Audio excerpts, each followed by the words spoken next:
Welcome back to the deep dive.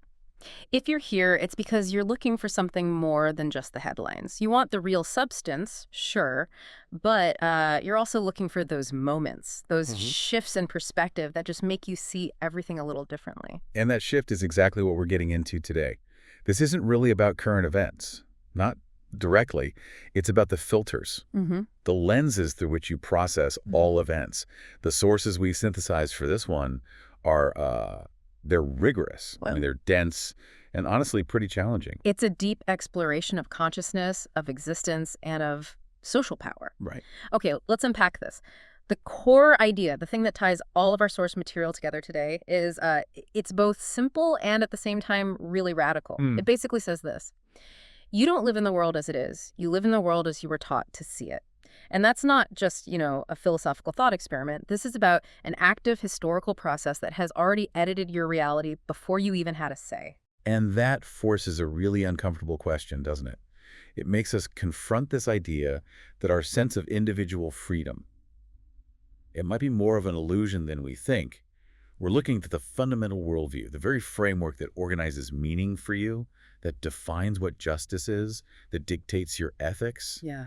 And the material argues that the very moment you get a taste of authentic self-knowledge, all that comfortable silence of your inherited life, it just ends. Yeah. And that's where genuine responsibility begins. And our goal here for you, the listener, is to not just understand this framework in the abstract, but to start to see it, to identify where your own inherited lenses might be, well, warping your perception of what's real. We're going to dig into how this edited reality gets constructed in the first place. And what happens when we try to just throw meaning out the window altogether? And crucially, how powerful structures can actually weaponize your own worldview against you. What's fascinating here, I think, is that the sources connect these huge, abstract, philosophical questions like, does the universe have a purpose? Right, the big ones. The biggest ones. Mm. And it connects them directly to the most practical, real-world actions, ethical actions, political actions. It suggests that if you really want to understand social conflict, you can't start out there. You have to start in here. You have to understand the self. So it's an intellectual journey that demands, a lot of honesty. Because the first thing to go is your comfort zone. Clarity and comfort rarely coexist. The sources are pretty clear on that. Indeed. It suggests that the path to any real transformation, whether it's personal for you or collective for society, it has to start with that difficult work of turning the light inward to illuminate the external structures that have been running the show inside your mind, a lot of the time completely unchallenged. So let's start with that central metaphor. Let's call it the architected reality. The sources are just emphatic on this point. Reality is already edited. It's already been curated. Exactly. By history, by power, by sheer habit. And this isn't just about, your individual point of view. It's about a curation process that happened long, long before you or I showed up. The best analogy I've seen for it is this. Imagine you move into a huge, really complex house. You just assume that where the walls are, where the doors are, even the furniture, Mm. you assume it's all natural. Yeah. That it's permanent and just, necessary. That's just how the house is. That's just how it is. Yeah. But what the source material is saying is, Yeah. no, this entire structure was designed by previous owners.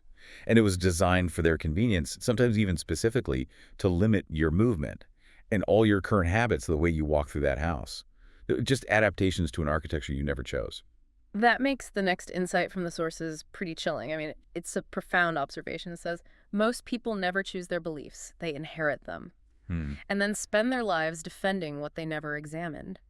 That right there is why we do these deep dives, to actually examine the inheritance. It's terrifying when you really sit with it, frankly. It suggests we spend most of our lives, defending a castle we never even chose to build. Mm-hmm. We're pouring all this emotional energy into protecting narratives that were simply handed to us. And think about the cost of that defense, the energy we spend in arguments, the intellectual rigidity it creates. Oh, absolutely. And the inability to even consider new information if it contradicts a blueprint. All because we're mistaking habit for truth. We think the layout of the house is a law of physics. And realizing this, it just completely changes the definition of self-knowledge. It's not about self-love. It's not about finding your best self or whatever. The source describes it as self-exposure. Self-exposure. That's a powerful term. It means you have to confront the specific points where your internal logic, it doesn't align with your conscious choice. It aligns with a societal expectation or a power structure. So you have to ask those hard So questions. you have to ask, Yeah. why do I feel like this is normal? Who actually benefits if I keep holding on to this unexamined belief? It's about finding the inherited seams in your own mental framework. So if the outside world is doing all this editing, how does it actually get inside our heads? The analysis in our sources says that we never, ever encounter the world as just raw data. Right. It's not like we're just seeing, you know, geography, longitude and latitude on some blank sphere. It's not a clean slate. Never a clean slate. That's the critical sociological insight here. We are social creatures, and from the second we're born, the world is filtered through the collective lens of our society. It's shaped by history, by the class structure that's already in place, by culture, by shared fears, common hopes, ingrained habits. The source calls this internal structure a mental construction. The world is societal before it's ever individual. It's a social product. Which brings us to the mirror analogy. This really makes the connection concrete. The mental image of reality we hold in our heads, it doesn't objectively reflect the physical universe. It mirrors our social position. And there's a killer quote in the source material on this. It says, "The outer world that appears before our eyes is nothing more than society reflected onto the screen of the mind." Wow. So break that down. What does that mean in practice? It means if you're at the top of the social structure, your worldview literally reflects that. You see expansion, you see opportunity, stability. The world looks ordered, it looks just. And so you conclude, naturally, that success is all about individual merit, Because it was for you. because your reality confirms it. But if you're at the bottom, your worldview reflects limitation, scarcity, rigidity. The world looks arbitrary, or maybe just fundamentally unfair. In both cases, the outer world is just confirming your inner status. The mirror is working perfectly. So our own minds, our subjectivity, they're acting like an artist, but a biased one. It's carving and coloring reality based on a social script we were handed. Precisely. Let's look at how this plays out by contrasting different social structures. The sources start with the closed society. How does that kind of restricted environment really shape the mind? In a closed society, the filtered reality is Yeah. it's narrow, it's static, and it feels finished. Existence itself feels small, motionless, and it's intensely personal. It's often focused just on your immediate family or, your clan's survival. So the world is basically your village. The sources paint this picture really vividly. The earth feels just slightly larger than your physical village, and the sky is like a low, fixed ceiling that's just pressing down on you. And what's beyond the horizon, the edge of the map? It's not just unknown, it's terrifying. It's described as darkness, myth, or absolute absence. So if your perception of the world is that it's finished, that it's rigid and small, then of course your behavior is going to be fundamentally conservative. Why would it be anything else? Exactly. Tradition completely replaces inquiry, because what is there new to discover? Customs harden into these eternal, unquestionable truths. Why innovate if everything you could possibly need has already been provided by your ancestors? And religion in that environment, it changes. It transforms. It becomes about unquestioned obedience. It's a kind of cultural reflex. The source says, faith resembles instinct more than awareness. Belief isn't a result of a conscious search for meaning. It's just a function of tribal survival. It's an intellectual dead end by design. Okay, so now let's contrast that really claustrophobic mental landscape with the open society. It's a complete inversion. Yeah. The open society presents a world that's wide, that's in constant motion. The horizons are always expanding, the sky lifts, and this is critical history is seen as fluid. It's not a finished story. Not at all. The unknown isn't a source of fear anymore. It's an invitation for exploration, for modification. The whole structure allows for the idea that things can be altered, that the status quo is not some eternal destiny written in the stars. And that expansion of the mental map is so important because it fundamentally changes what you think is even possible, ethically, politically. That's the whole point. If you believe the sky is low and fixed, you only think about how to manage the house you're in. Maybe repaint a room. Right. But if you believe the sky is infinite, you start considering how to build a spaceship. That's the so what of all this. People act according to how they see the world. If your mental structure limits the possibility of change, your behavior will be limited to just managing the injustices you see, rather than challenging the system that creates them. Your worldview is literally the blueprint for your behavior, for your ethics, for your sense of social responsibility. And you can even see this dynamic playing out in art and culture. The sources make a big point that things like poetry and literature, they condense entire philosophies. Oh, absolutely. Think about a piece of literature that frames reality as ultimately meaningless, just a fleeting illusion. What's the logical conclusion for how to live? Seize the day. Right. A philosophy of consumption. Grab all the pleasure you can, abandon any sense of long-term responsibility, because in the end, it all just dissolves into nothing. Life becomes an act of consumption, just trying to fill that void. But on the other hand, if a piece of art depicts the universe as this precise, ordered system with intention and meaning behind it, Then the response is totally different. It shifts to caution, to accountability. There's an ethical weight to every single action. The difference between, say, a revolutionary poet and a fatalistic one isn't necessarily their talent. It's how they've internalized the meaning of existence itself. so it all comes down to one question. Pretty much. Does existence offer a moral order, or is it just fundamentally random? How you answer that deep down dictates whether you choose to challenge power or just submit to habit. Okay, that brings us right into section 2, where the sources really unpack the two primary opposing philosophical architectures that seem to govern most of human thought on this, the materialist and the religious worldviews. Right, the two big camps. Let's start by detailing the materialist universe. What's the foundational belief there? The materialist view, at its core, posits that matter is it. It's the one and only foundation of reality. Everything, and they mean everything, no exceptions, is reducible to physical elements, chemical reactions, and these purely blind, unconscious forces. So there's no intention. No intention, no consciousness behind it all, and absolutely no ultimate direction or destination that's driving history forward. It just is. And the sources frame the consequence of this view as the human tragedy. If matter is all there is, then humanity becomes this strange accident. We're basically conscious islands floating in an unconscious, uncaring sea. And that indifference is key. The universe is profoundly indifferent. It moves without awareness, without willingness. So it can't possibly recognize or acknowledge or validate human striving or hope or suffering. It just doesn't care. It can't care. And that indifference is the root cause of what the sources call alienation. We are strangers in our own home. Yeah. We're living in a world that is fundamentally deaf to our existence. So the world is just a stage, a backdrop for a temporary biological fluke called human consciousness. And if the universe is moving toward nothing and history has no transcendent goal, that leads directly to the philosophy of absurdity. Right. And here's where it gets really interesting. Because if the world is moving toward nothing, then no human act can carry any intrinsic ultimate meaning. The source is really insistent on this point. So things like sacrifice, loyalty, justice. They're reduced to mere psychological preferences or maybe useful social conventions, but they lack any transcendent grounding because the universe does not care one way or the other if they are honored or violated. Okay, but this is the point where a lot of materialists would push back, right? They attempt what the sources call rescuing ethics. They'll argue that even if the cosmos is silent, our responsibility just shifts. It's not to the universe, it's to each other. Exactly. Since we are the only conscious islands in this vast sea, our only real duty is to one another. That sounds reasonable on the surface. It does. But the sources subject this rescue attempt to a pretty rigorous critique. They argue that this logic inevitably collapses under its own weight. Why? Where's the failure point? Well, if the universe remains completely untouched by good or evil, then human responsibility rests solely on, and this is a quote, temporary agreements among fragile beings.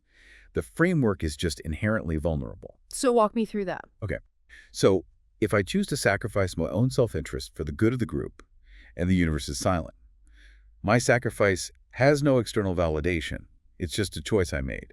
But if I choose to exploit someone or inflict harm to maximize my own temporary pleasure, what's the cosmic response? Also silence. Also silence. The universe doesn't perceive it. It doesn't reward the good choice or punish the bad one. So the only real reason not to exploit someone is either fear of social consequences, which is an external pressure, not a moral one, or it's just a subjective, fleeting preference. Without a foundation in existence itself, morality loses its necessity. It just becomes conditional. It depends entirely on the strength and duration of human institutions. And that profound absence of any transcendent awareness, it creates a void. And the sources argue that the human self, the ego, just quietly steps in to fill that vacuum. It has to. The self, when it's divorced from any external source of meaning, becomes the sole arbiter of what's true. Desire starts to replace objective law. Pleasure, which is subjectively defined, becomes truth. And time. Time is no longer a duration for achieving some purpose. It's just a resource to be consumed for maximum experience. And it's important to say the source material isn't being cynical here. It's not making a judgment. It's just following the logic of that worldview to its inevitable conclusion. Exactly. It's saying that without a rational external grounding, any appeal for collective sacrifice has to rely entirely on emotional persuasion or temporary fear. As the source says, if the philosophical train isn't actually going anywhere, then choosing a seat makes no eternal difference. You see this emptiness reflected so powerfully in some modern art and culture. It's all motion without a destination, activity without real consequence. Expression becomes a substitute for purpose. That's a great way to put it. So now let's pivot to the counterpoint, the religious worldview. And again, we're talking about the core philosophical premise here, not the institutions. It begins with one really radical assumption. And that one assumption is existence is aware. And that changes everything. It fundamentally transforms the entire picture. Reality isn't blind. There's intention behind the motion, there's meaning behind the order. Consciousness is at the very core of the universe, which means the human being is not an accident. We're participants. But this is where the common critique comes in, right? The historical argument that this view just reduces the human to a puppet. It removes all freedom. If there's a divine plan, where's my choice? And the sources tackle this misconception head on. They argue that when religion hardens into just authority and ritual and blind obedience, it does become the enemy of the human spirit. That's what we're going to call the captured religion in the next section. It uses the language of meaning to crush the individual. But the genuine religious worldview, at its origin, is meant to do the opposite. It doesn't deny agency. It intensifies it. This is the critical philosophical pivot. If existence is meaningful and conscious, then every choice, every act, every single moment is significant. No action just disappears into a cosmic void. Therefore, human responsibility is amplified, not reduced. So our role isn't slave or toy. It's partner. A partner and a participant in a moral order. Your choices genuinely matter in the ultimate fabric of existence. So the real dividing line between these two worldviews isn't just an academic debate. It dictates the severity of your own personal accountability. Absolutely. Does meaninglessness lead you to consume everything as fast as possible because nothing matters? Or does meaning lead you to heightened accountability because everything matters? The living worldview is the one that lifts you into responsibility. That's the test. The difference between a dead religion that just demands submission and a genuine philosophy of meaning is the intensity of the demand for ethical behavior right here, right now. But as we know from history, these pure ideas, they get distorted almost immediately. Okay, so we've laid out the philosophical foundations, but now we have to confront how these big ideas meet the brutal reality of human history. The sources go into incredible detail about how religious worldviews, the second they get aligned with power, are instantly captured. They're repurposed. Repurposed to justify hierarchy and privilege. This is where meaning becomes a weapon. This captured form of belief, it hardens into just authority, ritual without any understanding, and tradition without any inquiry. It strips away the entire ethical core. It takes the potential for awareness and transforms it into a tool for enforcing fear and obedience. And this distortion is so profound that it literally creates, as the source calls them, two religions wearing the same name. So the deep conflict running through human history isn't really belief versus disbelief. It's an internal war within these frameworks themselves. The sources pinpoint the real, enduring conflict as justice versus domination. It's equality versus accumulation. It's awareness versus manipulation. And the material is really rigorous in identifying the historical root of this fracture. It argues that the first act of violence isn't a war, it's economic. Right. It happens at that moment when the common resources, the land, the means of production, collective power, when those things become private monopolies. That single moment of privatization just shatters social unity. Brotherhood turns into rivalry, unity fragments into class, and history becomes this constant tension between those who monopolize the resources and those who are structurally shut out. And the second that fracture happens, belief systems are immediately pressed into service. Those who dominate, they need legitimacy more than anything. You can't rule by force forever. You have to sanctify the inequality. You need a story. You need a divine story that explains why your privilege is deserved and why any resistance to it is illegitimate. So let's detail these two religions wearing the same name. They're using the same symbols, the same texts, maybe even the same historical figures, but their essences. diametrically opposed. The first version stands with the oppressed. It focuses on justice, on inherent human dignity, and on the accountability of power. This is the challenging worldview.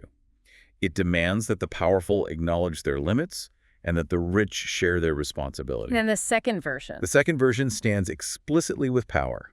It blesses the accumulation of wealth, it sanctifies authority, and it demands silence from the marginalized. This version ensures that the powerful feel divinely ordained in their position, and the poor feel resigned to theirs. The strategic genius of this dominant worldview is its use of hierarchy. Since society is now divided into ruler and ruled, that division has to be projected onto the cosmos. They have to invent a system where the injustice on earth looks necessary, or even better, divinely ordered.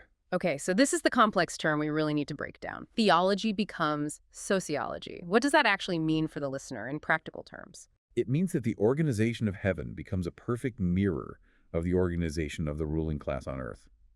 So, if your society divides into a king and his peasants, then the cosmos might divide into high gods, lower gods, and saints.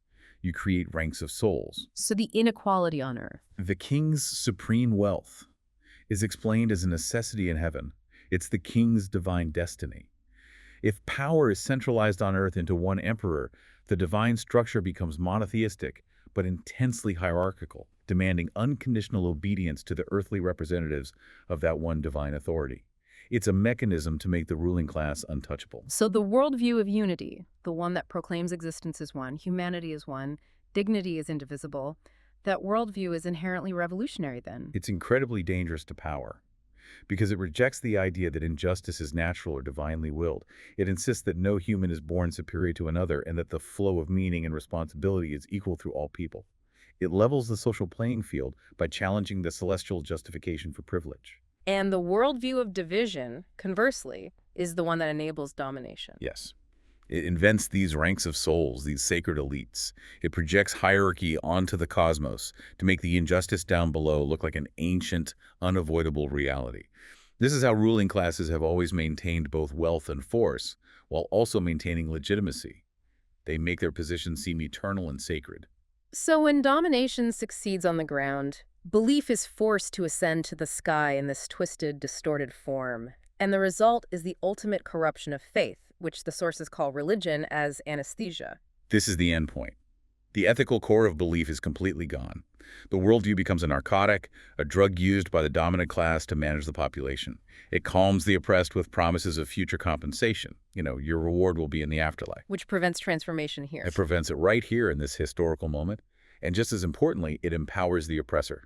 It reframes their subjects' obedience as holiness, their political silence as a virtue, and any resistance against injustice as a heresy. The sources are blunt about this. They say this isn't faith, it's anesthesia. It's a sedative. Yeah. And we're reminded that the original purpose of genuine faith was never to sedate people. It was to awaken them to their responsibility, to their dignity. It originally spoke in the language of liberation. It challenged entrenched power, and it demanded accountability before any authority. So this struggle, it's not over. It's ongoing. It's the clash between the version of the worldview that ignites historical change and the version that wants to freeze history and legitimize the status quo. Which leads to the final, profound conclusion of this section. The question isn't whether you believe or not. The real question is which version of belief you embody. Right. Does your worldview provide a comforting explanation for inequality, framing it as destiny?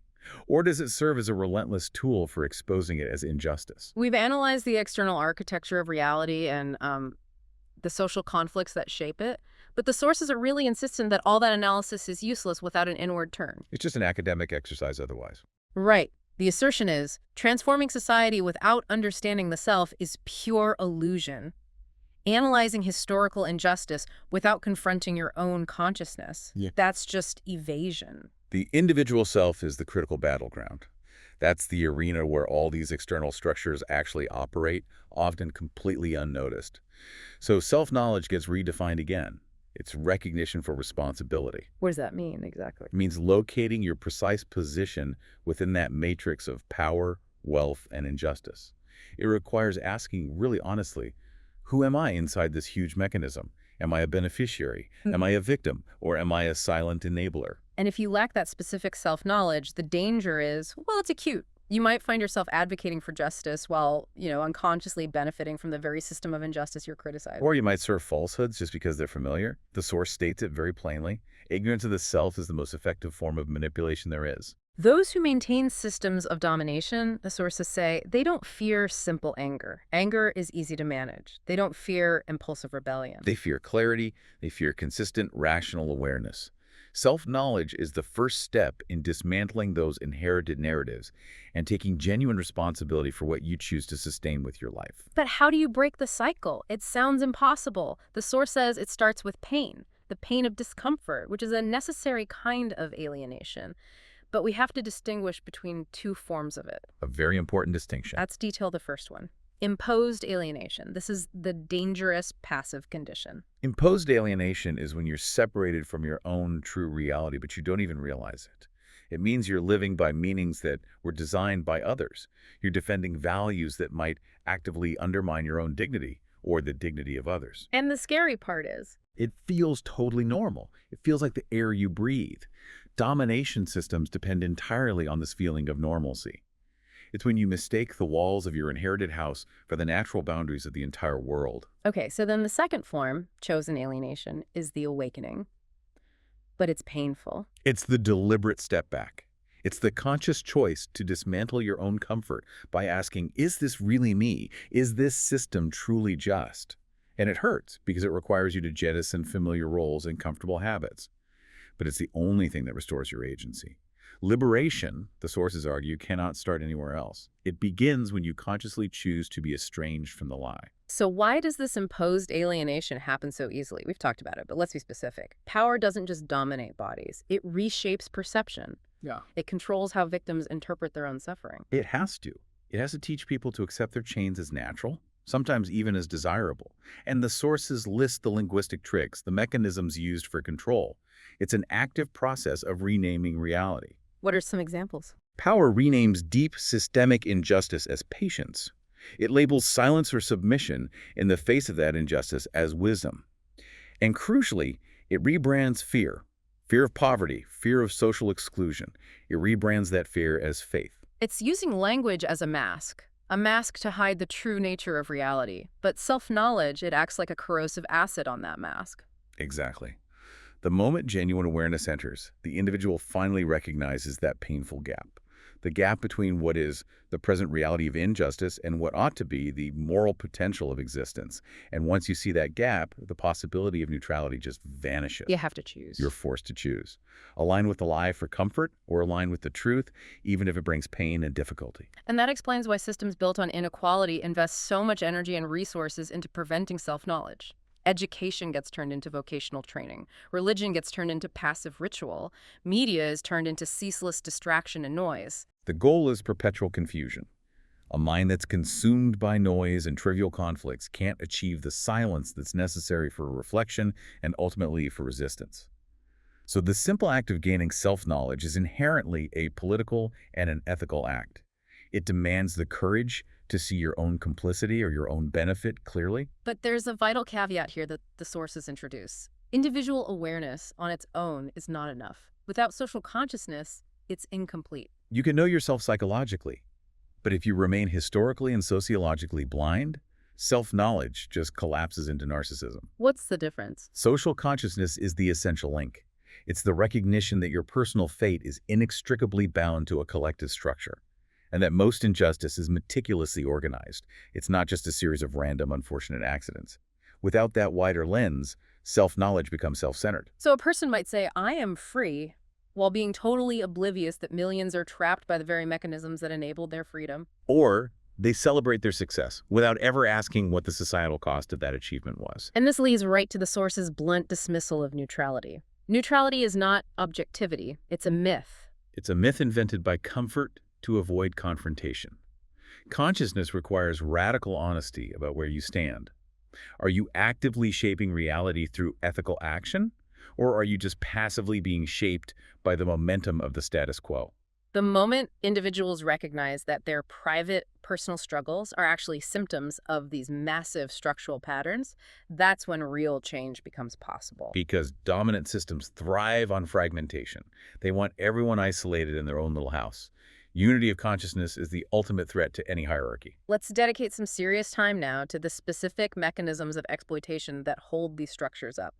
The sources are very detailed here. The core mechanism is what they call exploitation that appears natural. Right. It doesn't rely on overt, obvious things like chains anymore. It uses contracts, it uses customs, it uses doctrines.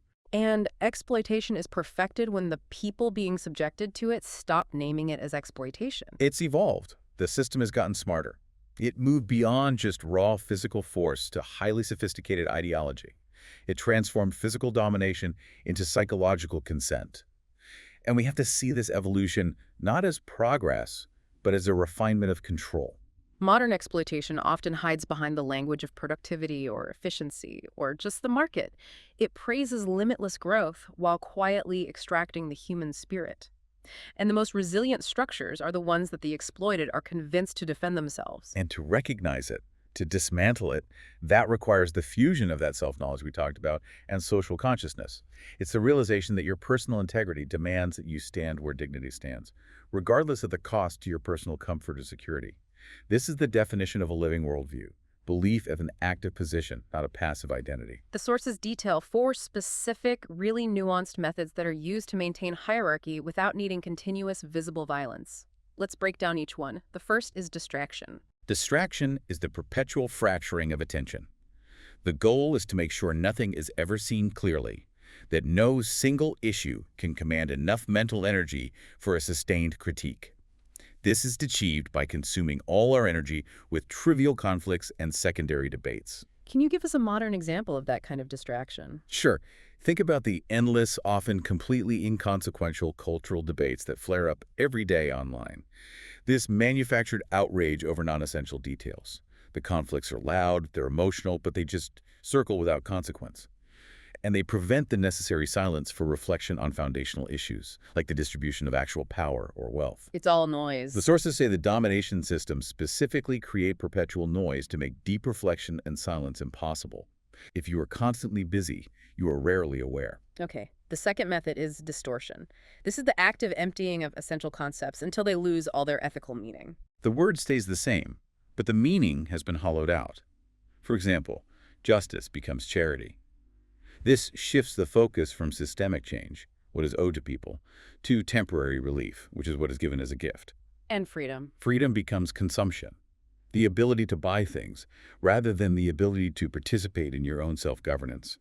Thought itself becomes mere opinion, just one among many lacking any authority because all perspectives are relativized into meaninglessness. So if freedom is just about what you can consume, then your allegiance isn't to a system of rights. It's to the ability of the system to deliver goods. That's a very subtle but very powerful chain. It is. The source emphasizes that by hollowing out these key concepts, power ensures that even when people use the language of resistance, the words themselves have already been disarmed. The third method is reversal. This is where the victims are blamed for their own condition. This is a devastating psychological mechanism. The oppressed are told they just lack effort or discipline. The exploited are accused of being ungrateful for not celebrating the few temporary privileges they do receive. And, crucially, the vast inequality that arises from the structure is framed as a meritocracy. So inequality is reframed as what people individually deserve. Yes, and this ensures that those who fail to thrive internalize their fate as a personal failure, a defect of their character or their effort, rather than recognizing it as a structural outcome. They start policing themselves, believing the system is fair, but that they, personally, just fell short. This is the ultimate internalization of control. And the final method is sanctification. This is the process of making power appear sacred, untouchable. Power presents itself as inevitable. Extreme wealth is framed as divine favor, a blessing. Authority, regardless of its ethical conduct, is defined as destiny. So any resistance to the current order is framed not as just political opposition, but as immorality. It's a rebellion against an eternal cosmic mandate. These 4 methods, distraction, distortion, reversal, and sanctification, they require time and patience and ideological sophistication, not just brute force. And when domination succeeds through these means, people voluntarily cooperate with their own limitation. They end up defending the very structures that constrain them. And we have to recognize how exploitation itself has evolved. The old forms relied on hunger and explicit fear. The sources say the new forms rely on desire and imitation. This shift is absolutely crucial for understanding the modern world. Modern exploitation rarely denies people's needs. It actively manufactures new ones. It doesn't silence voices anymore. It multiplies them until the resulting noise prevents any single clear voice of dissent from ever being heard. So the modern person isn't chained to the land like a serf. No, they're chained to expectation. They're not owned by a specific master, but by a constantly shifting manufactured image of success and status and belonging. The system seduces people into a state of perpetual exhaustion. They work not just for basic survival, but to maintain appearances. They consume not to fill genuine needs, but to belong to some imaginary standard. They compete not for intrinsic dignity, but for external validation on a ceaseless treadmill. And the insidious genius of it is that the fundamental structure of power remains untouched, because power itself has become anonymous. There's no single person who appears guilty, yet the systemic injustice persists. And this system is so hard to confront because it doesn't feel violent. It feels completely normal. To awaken from that requires tremendous courage, because clarity threatens that manufactured comfort, that illusion of normalcy. So, given all this, what is the role of the conscious individual? The sources maintain that change always follows consciousness, not the other way around. Every transformative moment in history began with a few individuals who refused to accept the inherited meanings, who possessed a kind of radical clarity. The conscious individual is dangerous. Inherently dangerous to the system because they can't be easily managed. They expose the system's contradictions just by existing. They refuse to play the dignity-contradicting roles they've been assigned. They don't need to win an election or start a revolution tomorrow. They just need to be consistent. Consistency, the sources argue, is profoundly contagious. Consistency means aligning your inner truth with your external action, refusing to participate in falsehood, even in small ways. It forces everyone around you to confront their own position relative to comfort and truth. And this requires us to redefine what an intellectual is. It's not about being educated versus uneducated. No. The real divide is between responsible consciousness and irresponsible consciousness. Knowledge alone doesn't liberate anyone. Intelligence, if it's disconnected from self-knowledge and social consciousness, can simply be used to serve domination more effectively. Some of the most dangerous people are highly intelligent individuals who choose to be willfully blind to the systems they serve. So if knowledge is going to be effective, it has to become action, which means confronting that illusion of neutrality one last time. Neutrality is a function of comfort, not objectivity.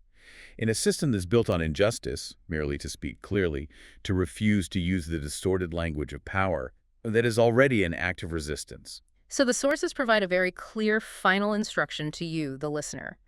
The change begins when the individual stops lying to themselves. Refuse to justify your comfort at the expense of someone else's dignity. The starting point is simple, painful honesty. Question what feels natural. Examine what benefits you personally. Name the things you were explicitly taught not to name. Responsibility requires that steadfast refusal to participate in a falsehood, regardless of whether you think you'll succeed or what the consequences might be. So what does this all mean? We have journeyed through the architecture of our inherited, edited reality. We've examined the logic of meaninglessness and the heightened accountability that comes with a meaningful existence. We've explored how these concepts are weaponized in the enduring social conflict between justice and domination. We discovered that the world you inhabit isn't raw data. It's a profound reflection of the society that shaped you. We saw how the logic of a material universe can, if you follow it, collapse into the void of absurdity, and how power employs these sophisticated mechanisms, distraction, distortion, reversal, and sanctification, to maintain psychological consent. And the most critical lesson here for you, the learner, is that transition from a passive inherited framework to an active choice. A living worldview is not belief as identity. It's not something static you received. It is belief as position, something active that you have to choose and refine and consistently defend. The struggle between those two religions, the one that demands justice and the one that blesses domination, that's not a finished chapter of history. It is an ongoing process that's played out in the world and, most acutely, within your own consciousness. And that leaves us with the final provocative thought drawn directly from the analysis for you to mull over long after this deep dive ends. The question is not whether one believes. The question is which version of belief one embodies. The ultimate question isn't metaphysical, it's historical. Does your worldview provide a comforting explanation for inequality as destiny, or does it serve as a revolutionary tool to expose it as injustice? Think about the courage required to answer that honestly. We'll see you next time on The Deep Dive.